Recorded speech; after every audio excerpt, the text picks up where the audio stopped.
assessment really in broader terms, and then we'll delve into some of those key areas. I'm not going to keep you all night, but I do think it's important that, for someone who comes from a scientific background, and I believe that if you can't measure it, then it can't be real. It's about kind of putting that forward so that you've got a clear understanding about that as well. But that's hopefully where we'll go. Fantastic, Dr. Colin, and really appreciate it. Sorry about that, but Facebook and Zoom, they've had a new marriage and the connection was totally different than what it was normally on a daily basis. But guys, again, thank you so much for coming online tonight. Please get on the line and share about this great information that is now pipelined through LinkedIn and Facebook and all the main social media platforms. Dr. Colin Robertson, I truly appreciate you coming online and having a chat with us, okay? We like to just have chats on our Asia Pacific calls because we find that the valuable information that you just talk about in conversation, instead of doing a big live stream presentation, always benefits the people a lot more. So I'd love to hand it over to you. And first up, Dr. Colin, could you just give us a snippet of, number one, your history, okay, and then also the key reasons why you saw Zenzino as a great vehicle for you to partner with for the next generation of your career? Sure, yeah, and I apologize for anyone who's heard me talk about this before, because I've been, as a new person to Zenzino, I've been asked this question a lot.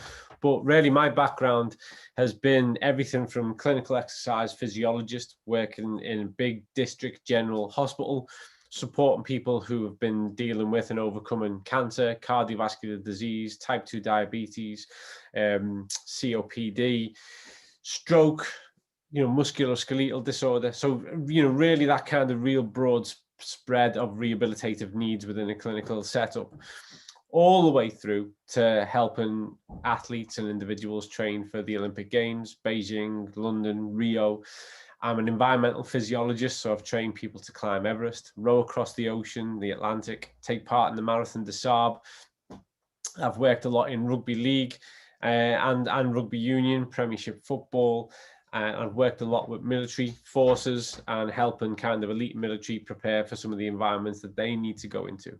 I'm a researcher, so I contribute both in writing and producing that research, so from research inquiry, but also make up a big part of what we call research coordination here in the UK. So I'm a part of the Health Innovations Board for Greater Manchester. I'm a part of the city's Changing Diabetes strategy, which is a global strategy. I'm currently a part of the Advanced Clinical Practice Steering Group, working with Health Education England in response to COVID-19. So how we can develop those practitioners for the future who are going to help people to recover from COVID-19, long COVID syndrome, and particularly those who've had comorbidities and then encountered the virus. So really across the board, that's kind of a lot of what I've done and where I'm from. Sport has always been the mainstay of that. When I first started out, I just wanted to be a PT. That's what I wanted to do. And I've never lost touch with that. Here in the UK on the Wirral, I run a gym. We've run that gym for 12 years now, which is all about coaching and science informed. I'm a part of the UK with regards to the PT education. So we provide education to PT so that they can upskill. And that's particularly come under attention since COVID, because we've ran the global kind of strategy for PTs and how they can better train to cope with people who've had COVID-19. So why did I come to Zenzino? As I'm going through all that, I kind of lose sense of the question. Why did I come to Zenzino? Well, because as a researcher and as a practitioner, you're just trying to find answers to problems. You're trying to find solutions. That's what it's about. It might seem a bit grand from the outside, but that's it in a nutshell. You want to provide a solution. You want to make things better. And throughout I've said this so many times, and I'll probably say it a million times more, throughout my life, despite our advances clinically, medically, and scientifically, health statistics have got worse year on year, decade on decade. And that ties into a lot of behavior, thoughts, and ideas, particularly around food, certainly around exercise and physical activity. And it's nice to help an athlete get a medal. And it was incredible to get that call when someone's at the top of Everest. But health is the most important thing in the world, the quality of a person's life. And if you're doing all these other things and you're not, and you've turned your back to that, then as far as I'm concerned, you've got it wrong. You've completely got it wrong. Your priorities are upside down. We've got to take the best information and we've got to make people live better lives, healthier lives, more fulfilled lives, more satisfying lives. And I 100% believe that that's what Zinzino has to offer. I was here working on an epigenetics project for somebody else 12 months ago. And the infamous phone call came through, which is a good friend of mine who said to me, Col, would you have a look at this product? I've been recommended to have it. He'd had some health issues, some quite serious health issues. And he said, look, Col, I'm really, I've been told that this might help. And funny enough, the epigenetics project I was working on was all about omega-3. So because it was a good friend of mine, I thought I'll check it out. This was the first time I'd heard the word Zinzino. And as I've said before, I thought it was going to be 5 minutes, have a look. It was going to be a load of rubbish. And I'd tell them not to worry, fish oil doesn't work. That's what it is. Carry on with your life. And then, if you fast forward the clock, now I'm now work for them full time, which says it all, if you ask me, because I had a look. And first of all, I saw the test. And I thought that was interesting because that's my background. That's what at the time, by the way, I was a lab director for a huge big labs in Greater Manchester. So that's what we did morning, noon and night. We test things. We tested athletes, individuals, blood, serum, you name it. We tested. That's what we did. We're in the testing game. And straight away you had something that was about test your red blood cell count and see where you're at. And then there was the product. And I'm, very, very cynical about products because most of them are just more nonsense. So I thought, right, let's have a look at this product. What is it that they're trying to push on people? And straight away, I had this moment of going, this is genius. Because every single GP, every single health practitioner around the world has been trying to get people for the past 40 years to take a little bit of olive oil every day. It's anti-inflammatory, high polyphenol. We know it's got, it does wonders. Just take a teaspoon of it every single day. And that's where you start. So you start with the olive oil. You start with the high polyphenol, high phytonutrients olive oil. The next thing, which I've been telling people to do for 20 years, was take vitamin D every single day. And it's got vitamin D in it. So you go, right then. So so every doctor is telling everyone to take olive oil every day, tick. We're all trying to get everyone to increase their vitamin D. And since COVID, everyone knows why, tick. And then we get to the omega-3. And the omega-3 is really important. And because it's encapsulated within the polyphenol, which then acts as a chaperone and protector, right, we're not talking about fish oil. We're talking about omega-3. And more, when I talk to people nowadays, I say, if you need to be convinced that this is not a fish oil business, you have to recognize we have a vegan option. So it's not fish oil. It's high quality omega-3 contained within a high polyphenol, high phytonutrient, extra virgin olive oil with vitamin D. And actually, there's also omega-9 in there as well. So it took me back, and I know you've heard me say this before, Robert, so I apologize. It took me back a couple of years previously. I was at a science conference in the States, and I was laying some criticisms down, really, about 21st century food technology.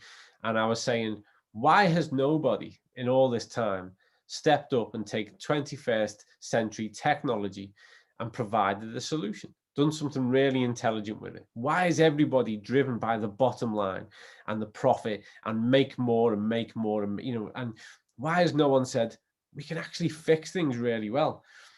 And whilst I was looking at this page and I was seeing the test, and I'd already looked, it was the Trondheim test, it was done at Vitas Lab, so it was all credible, backed up. And then I was looking at the product, I went, this is it.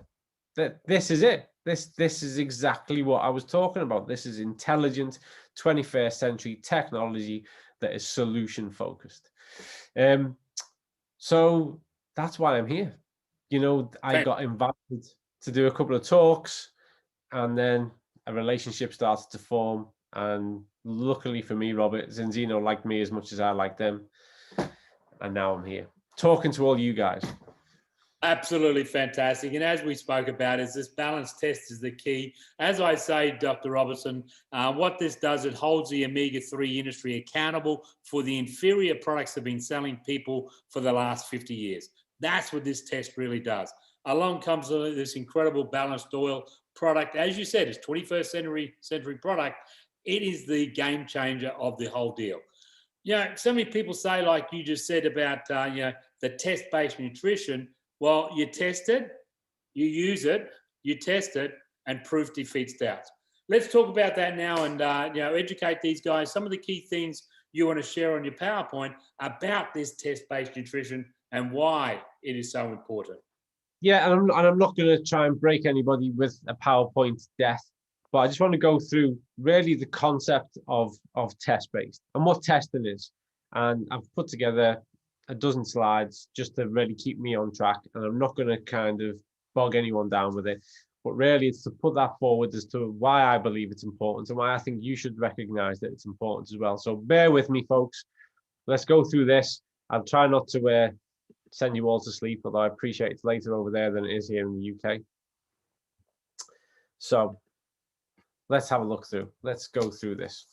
Aims of this session really is to know why should we test? Why should we test something? You don't test yourself before you go to the supermarket and buy tonight's evening meal. So why should we start to do it? Why should we take a test-based approach to nutrition? Well, first part is because we can. And the second part is because you can never know too much. But that takes us into the second part of the aim, which is knowing how to know and what makes a test reliable. And then the last part that I hope we're going to cover tonight whilst we're together quite briefly is how does testing a status or a condition empower us to make change? Because a test for the sake of a test is a waste of everybody's time. And it might sound wonderful, but more often than not, these things can promise a lot and deliver very little. So it's really important that we're really focused and specific and go, right then, once I know this, what change can I make? Because if it doesn't make a difference or make a change, then why would you even consider doing it? So that's really where I want to take us within the next few minutes. If you're not testing, you are guessing. Fact. That's my old labs, by the way, which I'm still very proud of because we set that up from the ground. Back in 2012, we established these labs. It's one of my PhD students just there. This is an old saying from sport, and it's actually a saying from science. If you're not testing, then you're just guessing what's going on. And if you have the capacity to measure something more accurately, then it's upon you to do so, because the more accurately we measure something, the more we can do about it. And we can see how sensitive things are to change and then understanding what that change means. If not, if you are just, whether it's your exercise, whether it's your food choices, whether it's the prescription medication that you take, if it's not based on any kind of valuable insight as to why you would need to do so, then it's literally just random. It's literally just guesswork. And whilst that might have been okay 100 years ago, we're living in a far more advanced time now. We can test things. We can test things more accurately, more reliably, and so we should. And certainly that should be true when it comes to our nutrition, because the one thing we've learned, whilst I tell everyone that nutrition is still a primitive science, the one thing we've definitely learned is that individual reaction, individual status with regards to nutrition is phenomenal, and no two people are the same. And often people will go, I know this woman or I know this guy, and they can eat whatever they want and they don't put any weight on. And, I only have to look at a piece of bread and I get bloated. Now, there's a lot of mythology in that, but there's also a lot of truth. And the truth is that individually we respond and react differently to foods. So when we can assess that and we can see where we're at, then we're better informed. We can do something about it. But more importantly, when it comes to our health, it's kind of identifying, well, what are the parts that I can bolster and make as robust as possible so that I can therefore preserve my health as best as possible. That's the key part of it, because food has changed and we've changed, and our interaction with food has also changed. So there's nothing new about measuring. Most people own a SAD step. They'll have one gathering dust in the bathroom somewhere in their house, and they will occasionally punish themselves by stepping onto it. More often than not, they will make sure that they've starved themselves overnight been to the toilet that morning, and then they'll get onto the scales to see where the wonderful magical wheel spins to and what number it's going to come up with. So there's nothing new about testing. And in the 21st century, we've got so much more opportunity to test. Test is sold to us. We've got smartwatches and smartphones. We've got online forums, Strava, Garmin, all these places where we can count how many steps we've taken in a day, how many calories we've burned, how many stairs we've climbed. It can try and tell us something about how we've slept, all these kind of things. And some of these phones and watches now claim to be able to tell you about heart rate variability, which I found fascinating, because in our labs we had hundreds of thousands of pounds worth of kit that we had to hook you up to measure that accurately. But now apparently these phones think they can do it. I'm not so convinced on that one. But other things, they do measure well. And people are starting to become more and more familiar with what value that offers. Knowing, being able to quantify how many steps you've taken in a day, knowing how your heart rate responds to exercise and the intensity that you're exercising for. This is really useful, powerful information that can inform us about how we should structure our exercise, when we should rest, when we should do more, and whether or not we're hitting those kind of targets and totals that we aim to. So testing has become a part of our daily lives. It's a part of how we function now. Advanced analysis leads to enhanced outcomes. That's a couple of snapshots from those labs again. And this is where I was placed for a long, long time, and still am to a certain, to a great degree. I still oversee this type of activity. And now at Zinzino, we've got a number of research projects off the ground, with more growing, more building up on the horizon as well. We're looking at hypertensive studies. We are looking at studies across populations with new products that we're going to be bringing to the market very, very soon. And we're talking to huge, big institutes out in America, performance institutes, about certain types of omega-3 testing we can do with their aspiring athletes that are coming through their system. When we talk about things in sports term, we often talk about something that you might be familiar with, which is the 1% margins. Everything's won on a 1%. And rather than trying to get 100% improvement in one area, we look to get 1% improvement in 100 areas. So we look, and we really look as closely as we can to the adjustments we can make. When I think back to Rio in 2016, this informed the kind of pillows that we got for the athletes village. This informed the kinds of duvets that we got, how we organized, what flights they took. You're looking for these tiny little increments of change. So we want analysis to be really as focused and accurate and reliable as possible, so that we can make these small but meaningful, game-changing and game-winning changes, adaptations, and enhancing our status all the way through. And thankfully now, because of the way things move forward and economies of scale, we can take what was previously quite an exclusive type of laboratory test and make that available to the wider population, because we have the means to do so. The testing we do now, the testing that's done at VITAS labs, the dry blood spot sampling test, there's not a chance the average person in the population could have accessed that kind of test 20 years ago. And now it's being refined and enhanced all the more, so that more people can access it, and actually that the test becomes even more reliable. So then let's go back to our sad step and ask ourselves, what does it really, really tell us? When we stand on the scales, what are we really being told? Well, in all actual fact, very little. Does it tell you how much fat you've lost? Does it tell you how much muscle you've lost? Does it tell you how much water you've lost? Does it tell you water retention, fat loss, muscle gain, muscle loss, fat gain? Does it tell you anything about your immune function? All it does is spin a wheel and tell you what your mass is as a total at that point in time. That's it. And yet people have judged their entire behavior off what that tells them. Whether they eat too much or too little, whether they should go for a longer run or a bike ride, to drink more, drink less. This simple, crude, one-dimensional analysis has literally shaped some people's lives, and more often than not for the better. People have punished themselves with the scales. So the reason why we go back to, why would we make more sophisticated analysis available? Because it tells us more, and it can actually tell us something about something we can influence and change. Whereas this is arbitrary. So we can do more because we can. The science has taken us there. So here's how we know how to know. First part is recognizing the problem. A big part with being a scientific researcher and having spent so long of your career in this area now. I've been working within this space for 27 years now. The probably people on this call tonight haven't been born when I started working in this area. The problem with this is sometimes the conversation, so that people understand why we'd even want to measure it in the first place. So when you're speaking to somebody who's never heard of omega-3 or the omega-6-3 ratio, actually saying to them, you should do a test for this, that's 10 steps ahead. The first part is to say, do you understand how important this is? Because it's not mainstream. I'm convinced, and because I see these things shape up over the course of my career. When I was speaking to people about vitamin D 5 years ago, certainly 10 years ago, people go, what, really? Is it important? Never heard of it. Why does no one talk about it?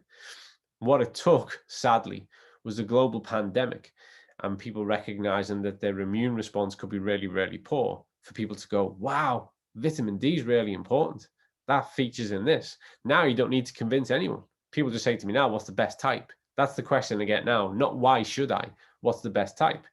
And I promise you now, it's already starting to change with regards to the importance of the omegas and the 6-3 ratio. More and more people are talking about it as a mainstream conversation because it's been a research conversation for over 4 decades. And now it's reaching that critical point. As such, legislation is changing down where you guys are, that they're going to start to introduce this type of testing for women who are pregnant. Brilliant. These are the bits where we see the tide turn. So more and more people are going to automatically recognize the problem. Then we need to know what question to ask. So, okay, then the ratio, the overall index, which is the one that predicts risk. Okay, that's one part of the question to ask. What is my ratio? The second part of the question is, well, how do I fix it? What's the way that I improve that and get my balance at the right level? And it certainly isn't through standard fish oil. All the research evidence out there tells you that doesn't work. We can come back to that at another point. Then we need to understand the answer. Okay, so we have our result. We know where we're at with regards to our ratio and index. And that takes us straight in to answering and creating and determining a solution, because we understand what this tells us as to where we're at. But these 4 components fit any single problem that you might consider. Recognize the problem, know what question to ask, understand the answer, and then determine a solution. And that's really what my whole professional role is. I'm a knowledge broker. It's down to people like me to recognize problems, know how to ask the right questions, find out those interesting answers, and use that to inform solutions. So Robert, going back to just to bridge back a moment, why am I at Zinzino? Because I was struggling to do the last part. I was recognizing problems. I knew what question to ask. I understood the answers. The problem we were having was actually creating solutions. And that's what Zinzino does. So that goes back to that again. So when it comes to that test, it's important that it's accurate, okay? So that it's hitting the right area. It's also important that it's precise, consistent, but we need it to be accurate and precise, because you can be accurate, but around about and not quite there. You can be precise and consistent, but consistently wrong. We need to be accurate and precise with it, okay? So our test relies on the accuracy, the sensitivity, detecting small changes, how reliable that information is, and how repeatable is it. And that all comes down to those certified laboratories at Vitas that maintain the highest possible standards of quality and integrity and uses the most latest up-to-date kit in order to run the analysis. Because without that, we're just arbitrarily measuring things. And that takes us all the way back to that set of scales in the bathroom. And we can't be there. It needs to be accurate and precise. In the instance of Zinzino, and this was something that impressed me from the start, is it's double blind. If it was single blind, neither the researcher nor the participant would, the researcher wouldn't know who the participants were. So that would be Zinzino not knowing you. But double blind is where neither the research nor the participants know the group. And that's what you have. So you send your test off, you have your test code, that goes to Vitas. They don't know who you are. Therefore, they can't tell Zinzino who you are. You haven't told Zinzino who you are. Only you have the code, only you know that that's your data. And that's the standard it should be at, okay? Because anything other than that brings in bias, and we don't want bias. Otherwise, the credibility of the test falls down. So VITAS itself is a GMP certified independent lab, over 25 years of experience. And by the way, prior to joining Zinzino, I knew who VITAS were. VITAS are a global leader. They work with some of the biggest institutes in the world, from Harvard to Oxford, Cambridge. They're a powerhouse of laboratory testing. Okay, their credibility couldn't be any higher. That was one of the things that really caught my attention early on. It's double blind, so now the lab knows Zinzino knows who submitted the test. Balance ID means only you know, only you can access your data, and Zinzino test is where your results are made available. So we see a lot of common nutrition tests that are coming to the fold at the moment, and admittedly, we're working on some of these ideas behind the scenes at Zinzino too. So we have vitamin D status, that's gaining popularity, vitamin C. A lot of people are familiar with the notion of food intolerance tests, gut biome, which is a really rapidly evolving area and something that we certainly want to delve into more. As I said, just as we were all kind of joining in tonight, the gut is the center of the human universe. If the gut is not right, if we don't care for the gut fauna, if the gut biome is not functioning as it should, then our capacity to absorb nutrients is compromised. And if there's a compromise at that point, then that compromise just has a domino knock-on effect, and less of what we need gets out to the areas where it's needed. So the center of health could well be argued commences within the gut with regards to our nutritional exchange. However, the omega-6-3 ratio is an indication of our cellular status. And as I say all the time, we are all just a collection of billions of cells. This is what we are made of. So we cannot be right at any level if we're not right at a cellular level, because that's the stuff we're made of. And this is really important. And in my opinion, it's notions of cellular health that have been abandoned as food behavior has changed over the past 50, 60, 70 years. Okay. It's all been about taste. It's all been about convenience.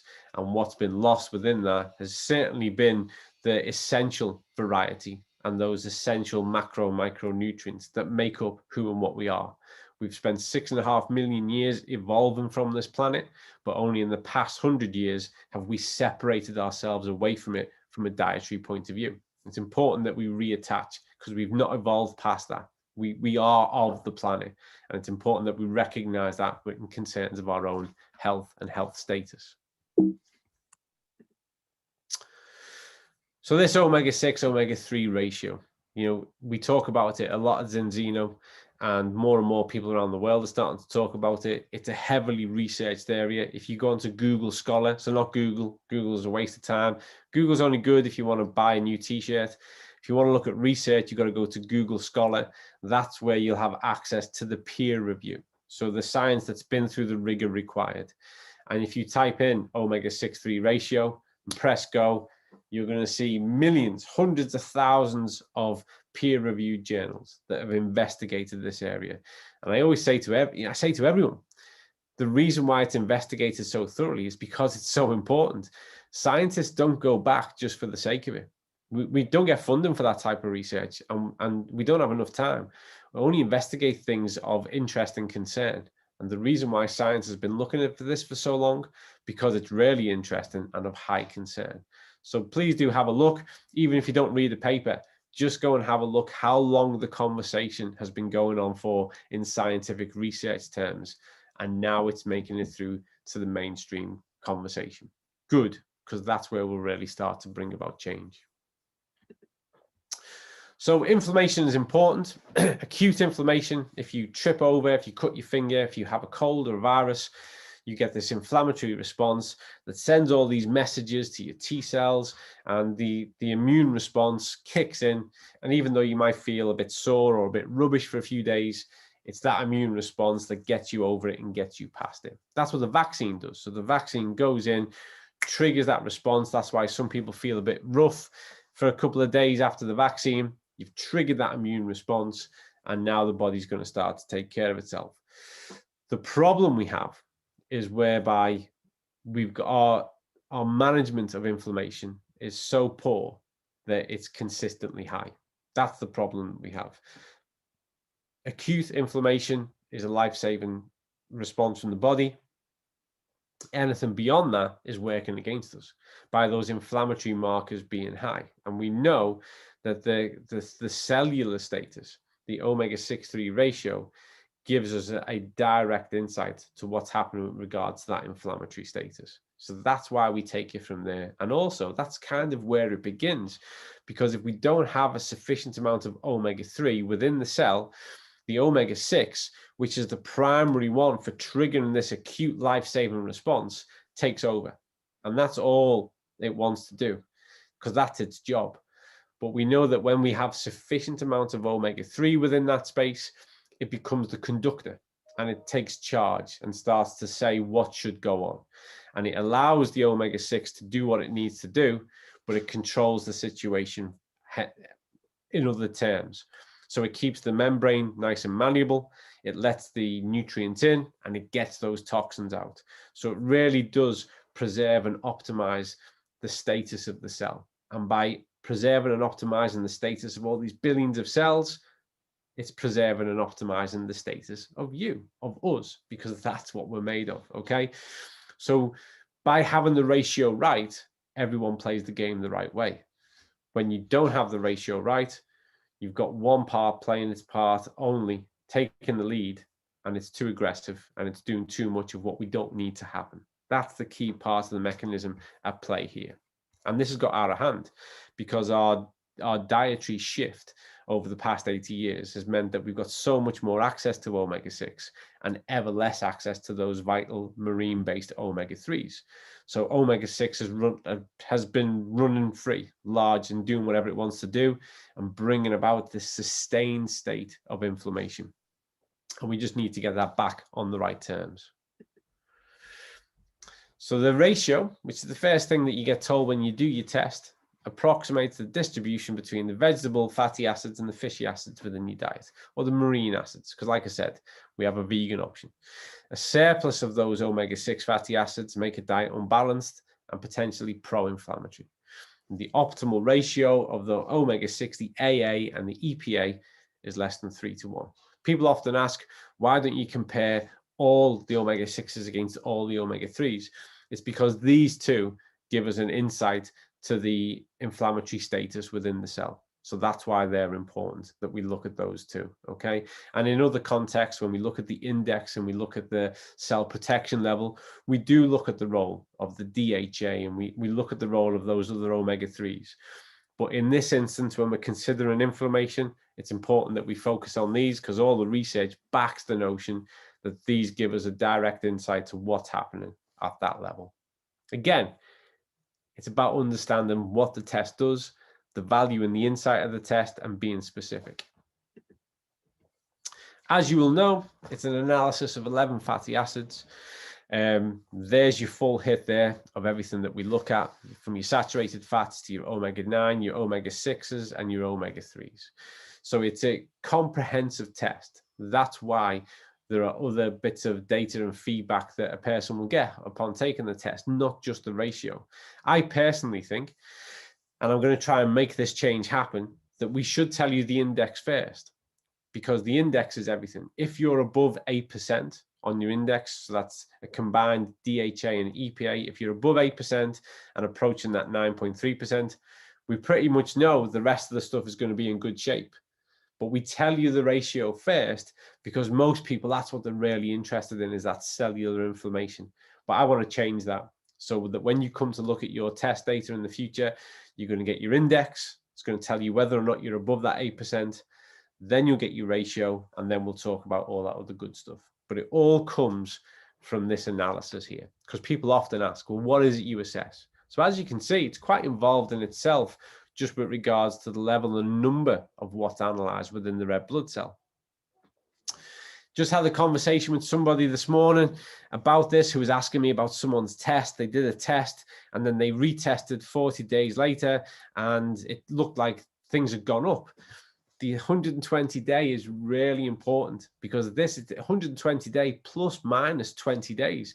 So for some individuals, they might show a complete cellular turnover in 100 days, but for others, it could be 140 days.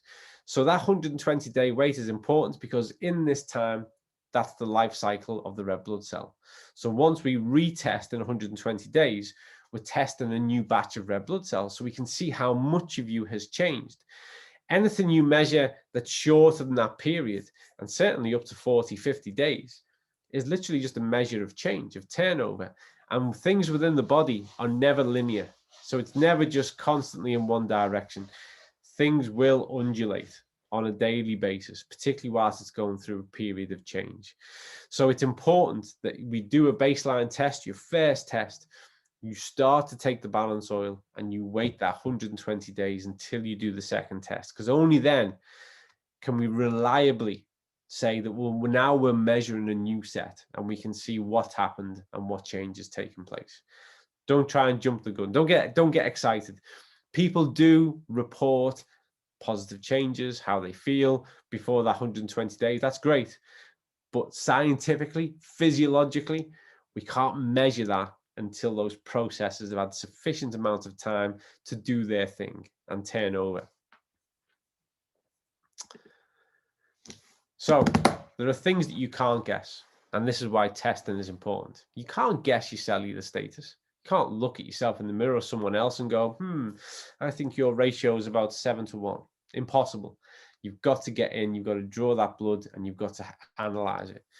You can't guess changes to cellular status. So you can't just start taking a product and go, well, I must be getting better because I'm taking this.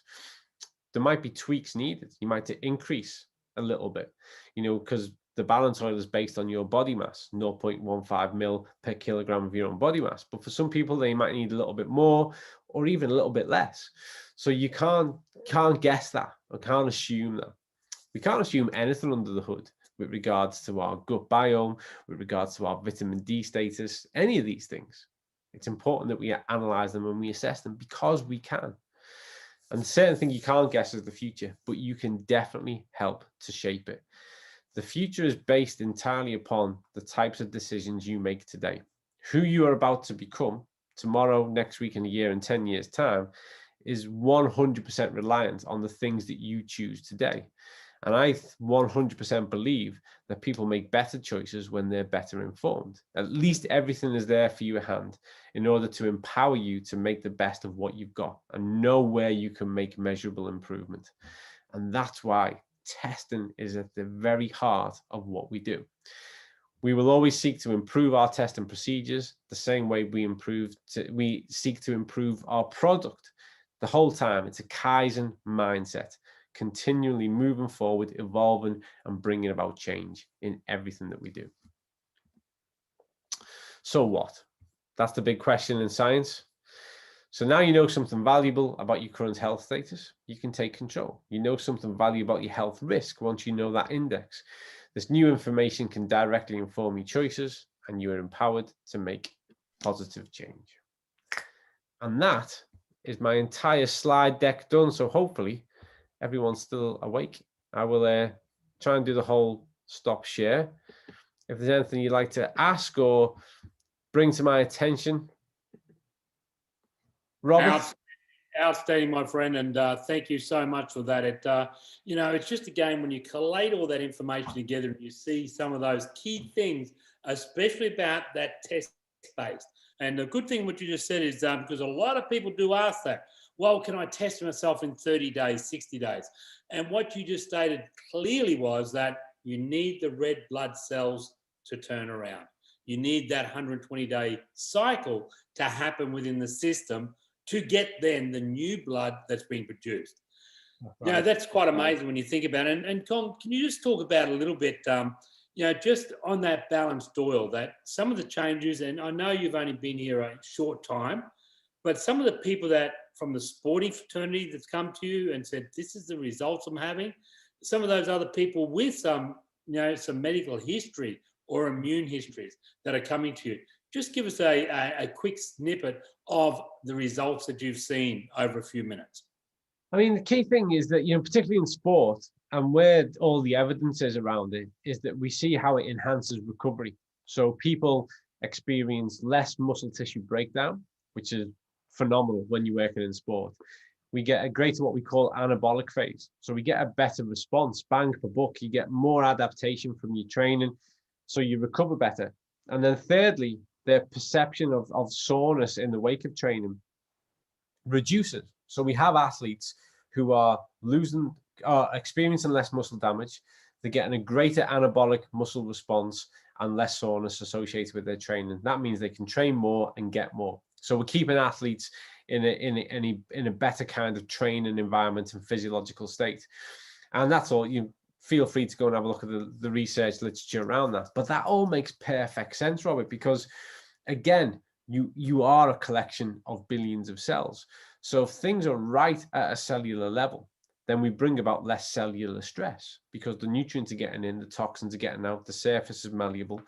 So again, so people across the board, you know, it's as a part of the research fold, I'm obliged not to talk about testimony and anecdotes, but people, you know, some of the things that I get to see in my position with regards to the changes in people's, I mean, the changes in people's skin, the changes in people's sleep, the changes in, you know, I've seen people who talk a lot about the difference it's made on their daily symptoms and in how they feel and how that's influenced their medication, which all makes sense to me.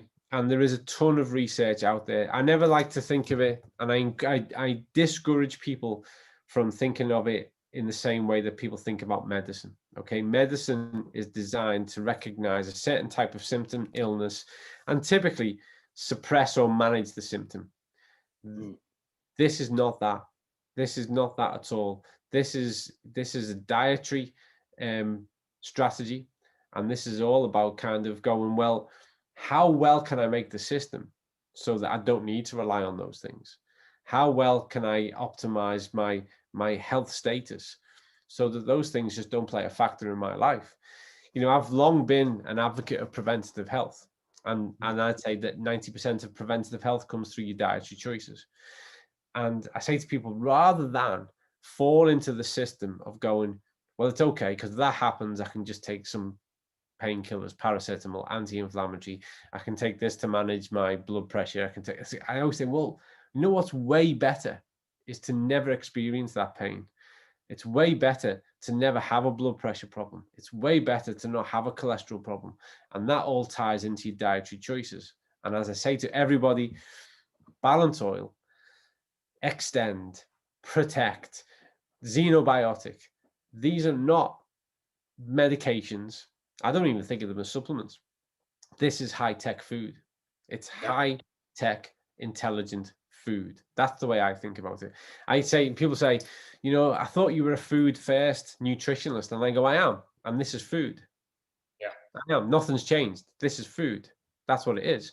And especially if it's got a plus on it, balance plus, protect plus, extend plus, it's all derived from foods. It's all derived from natural products. So you're just eating really good quality, high-tech food. And it's a cliche, Robert, but it's true. Prevention is better than cure. And I'll finish with the Laird Hamilton quote. I love Laird Hamilton. If you don't know who Laird Hamilton is, surfer, windsurfer, awesome guy. You know, he was asked in an interview, why are you so specific about your diet and that? And he said, because I'm addicted to feeling good. And that's what I say to people. Start the health protocol, start with the balance oil, and just get addicted to feeling good.